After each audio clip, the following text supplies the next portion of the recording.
Gerą dieną, mėly futbolo gerbėjai, sveikinamės iš Alytaus miesto stadiono. Čia šiandien 21-ojo pirmos lygos, kurią remia Top Sport turo rungtynės, kuriuose Alytaus Dainava ir Mažeikių Atmosfera susitinka. Jansonas 70, Stanislavas Morarenko ir numeris 88.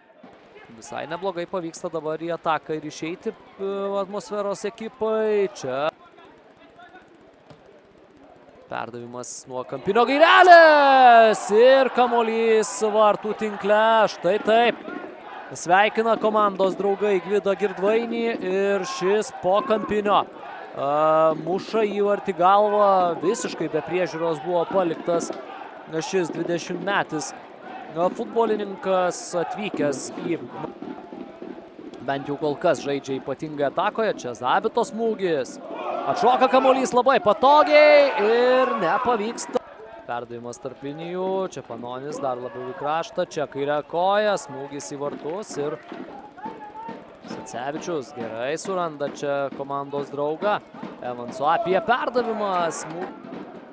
Graži ataka. Činonso. Vartai tušti ir nepavyksta.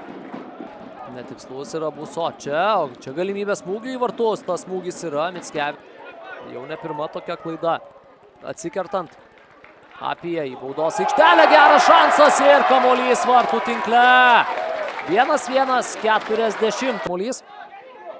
Činonso.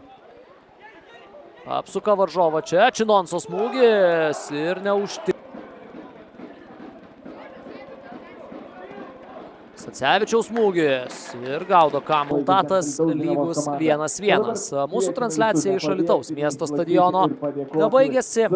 Komandos pasidalina po tašką. Ačiū visiems žiūrėjusiems.